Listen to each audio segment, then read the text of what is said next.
Paradise block of the month. This is block 2.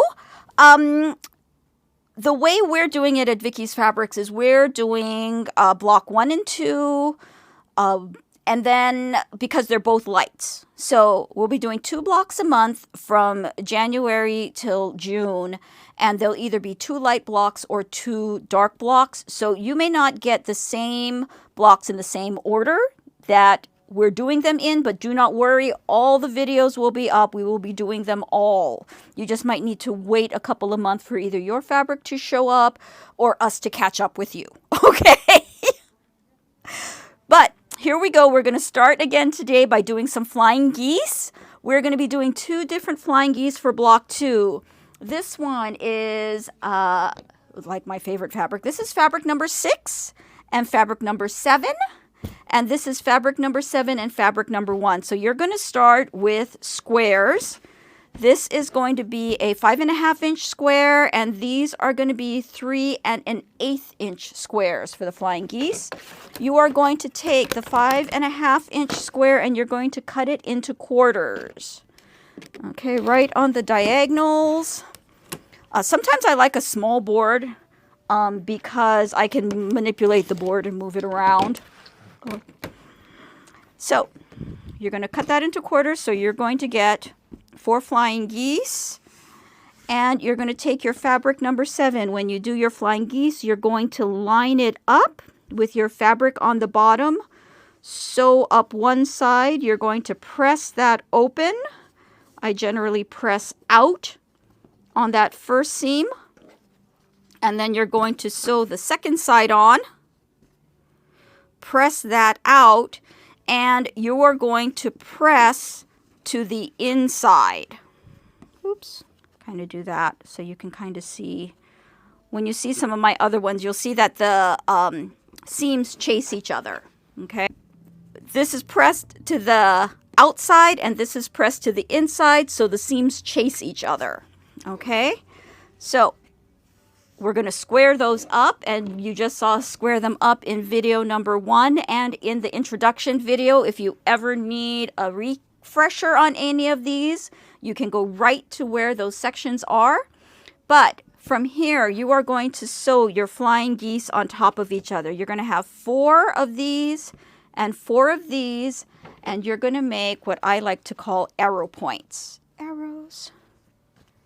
Okay, so the 7 is the center here, and the 2 sides. So you've got 4 of these for the sides of your block. We are going to do the square and a square next. We are going to start with our 3 3/8 inch square. We have 2 3 1/8 inch squares that we're going to cut in half to make the 4 sides of our square and a square block.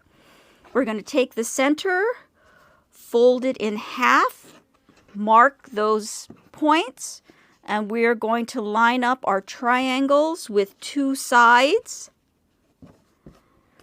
This is the time that we are going to use a proper 1/4 inch to make these square and a square units. From here, you're going to press out. You're going to mark the centers. And then you're going to put the triangles on the other 2 sides. Okay. Again, sewing with a proper 1/4 inch seam. Ta-da. To make the square and a square unit. I'm actually going to trim this one up by taking my square and a square trim tool, dropping the horizontal and vertical points inside that center square, trimming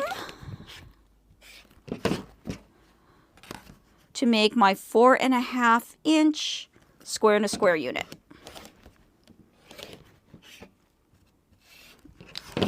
Okay, and that's the center. And our last section is very easy. These are 4 patches. You have 3 different fabrics. You have fabric number 2, fabric number 4, and fabric number 5. And you're going to make 4 patches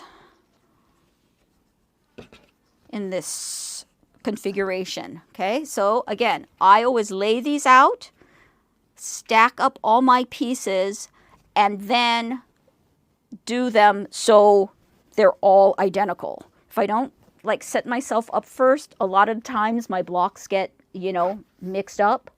But take a little time, set yourself up so that these are done right the first time. We have our 4 patches, we have our center square in a square, and we have our flying geese. So we are going to put our flying geese together with the flat side to the center. All 4 of them. And then we're going to take our 4 patches, and in our 4 patches, we are putting the fabric number 5 to the inside. Okay. There you go. That's block number 2.